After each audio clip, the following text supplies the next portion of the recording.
One gang agatoleto. Just then, a man stands up and praises the gang leader, saying that this is only possible because of him. The gang leader says he didn't do anything alone. If they weren't with him, he wouldn't have been able to do it alone.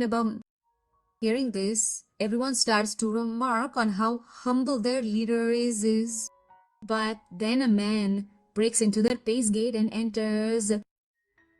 Seeing this, everyone becomes furious, and one man even goes to attack him, asking him who he is. But the man doesn't answer, injuring him with just one attack and throwing him away. They realize that he is Tianwen, a very strong cultivator. Then the entire gang attacks Tianwen together, but even they are unable to do anything to him as he defeats everyone with just one attack.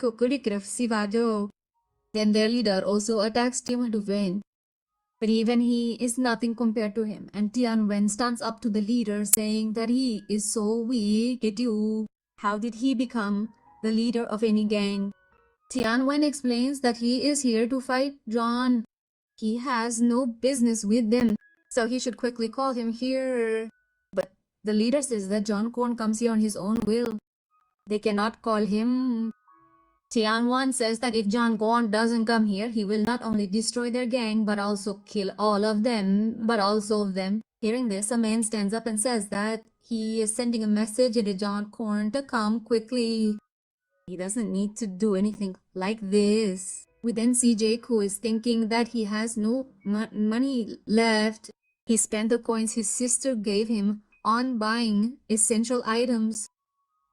Jake begins to study how to increase his physical cultivation. Then he opens the box given by Zongsho, which tells him about a mouse that helps in finding treasure and that he will find it on the mountain. Seeing this, Jake becomes happy. This will solve all his financial problems.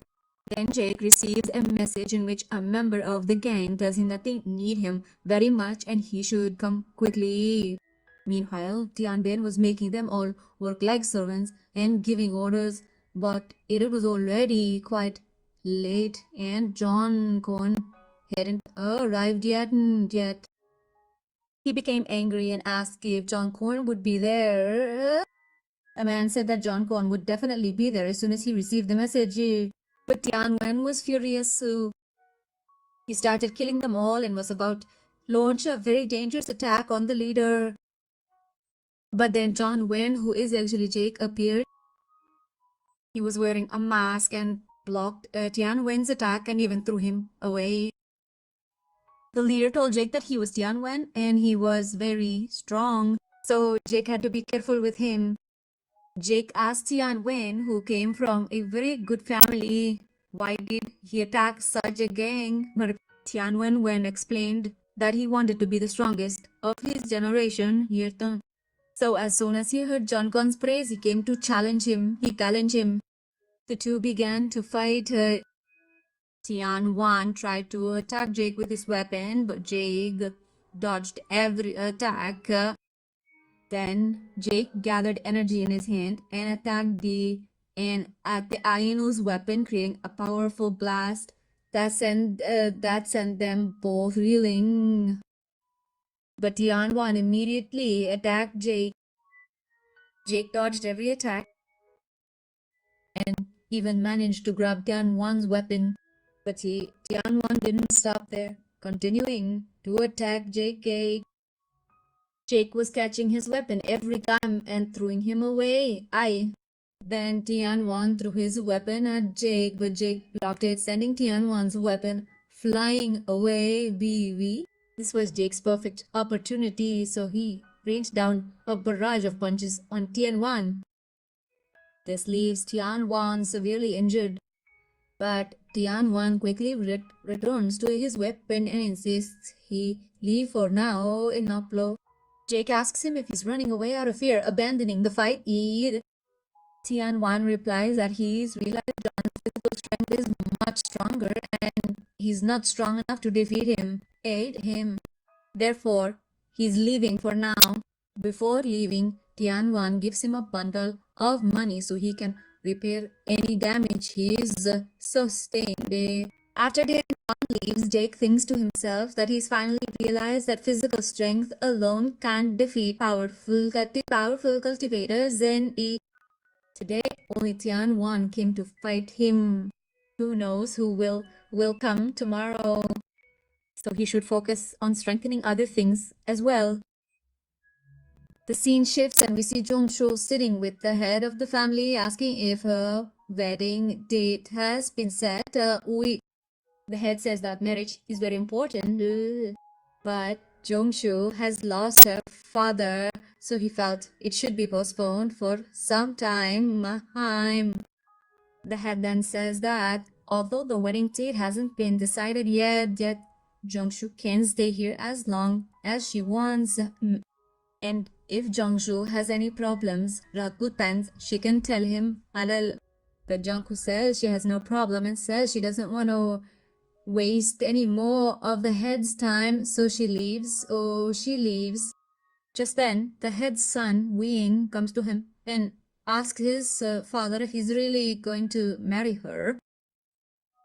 To which the head replies that the girl has his father's treasure and their family needs it. The head then says that as soon as they find the treasure, they will make arrangements for the girl as well, so she needn't worry. Anyway, the wedding has only been fixed. The wedding hasn't actually taken place.